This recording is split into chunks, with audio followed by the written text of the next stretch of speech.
God can just give you a sense of being His child and being at peace with Him. You want something better than that? Go for it. It ain't there. You're chasing a will-o'-the-wisp. Fruit of the Spirit is love, joy, peace. Well, I need more than that in this world, don't I? So he goes on with patience, kindness, goodness, faithfulness. You going to be miserable around these things? I don't think so. Gentleness and self-control. Boy, there's one I need. You can't control yourself? Well, you got a lot of company. That's what sin is about. That's what sin is about. There's areas of every one of our lives. You can look down at the person that lays in a gutter with a bottle, but you're no different. You're no different. Every one of us has areas where we just are not in control. We fall and we fall and we fall and we resolve and we fall and we resolve and we... Where does the self-control come from? It comes from Him. It's not something I muster up. It's something I receive by faith. But from Him, it's His. I have none. But a fruit just grows because that's the nature of the life that's in that particular tree. And we're talking about God's nature being reproduced in us. You want to talk about fulfilling the purpose of God? How else are you planning on doing that? Except Him filling our being. And I'll tell you, all this other stuff called sin will go. And we're going to see life through different eyes. We'll live differently than we do. I understand this is a process. I know that I'm going to go out tomorrow and have battles, or they won't wait that long, but as soon as I step down from here, no, actually, they're not even waiting that long. No, we need help every moment of every day.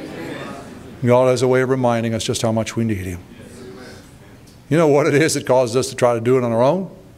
It's called pride. But isn't that part of the sinful nature? Lust, greed, pride, that's pretty much covers it. But oh, what wonderful fruit there is from coming into a relationship with Him. I'll tell you, you have this, you don't look down your nose at people. There's a compassion. And it's not just a trite saying there, but for the grace of God go I. It's the truth. And we can sense the compassion that God has. You know, the wrath of God is real, and there's times when that needs to be preached. But you know what the wrath of God is about? Jesus didn't come to that woman with wrath.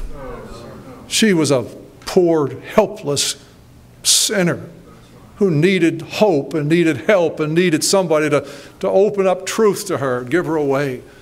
But I'll tell you, there's wrath when men know the truth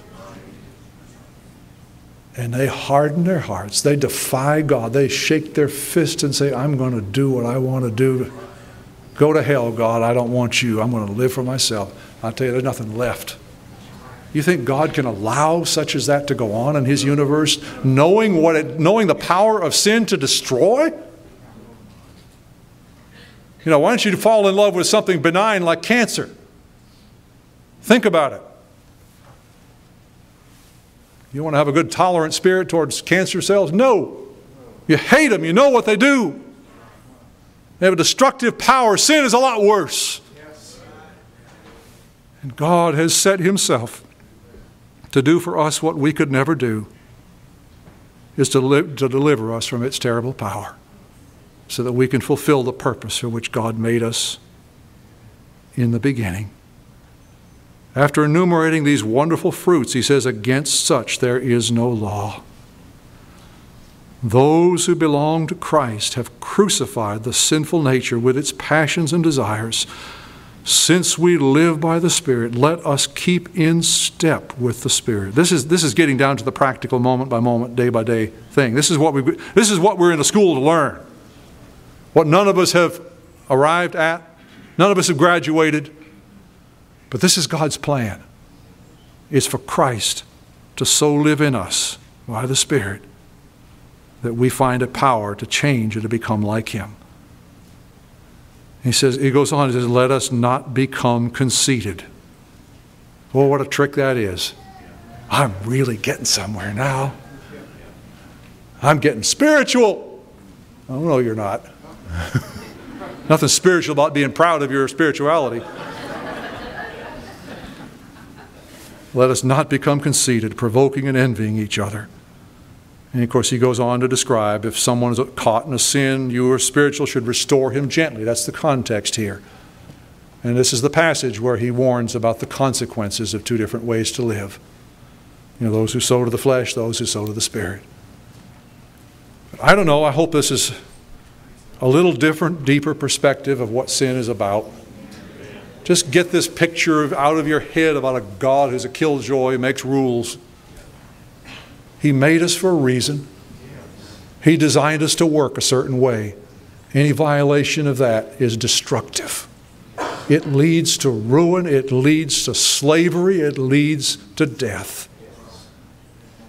And God is not neutral about that.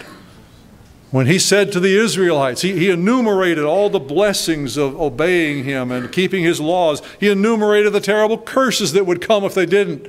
But then he didn't just step back and say, well, you all choose. There's no skin off my nose. You talk about it. Let me know how you feel.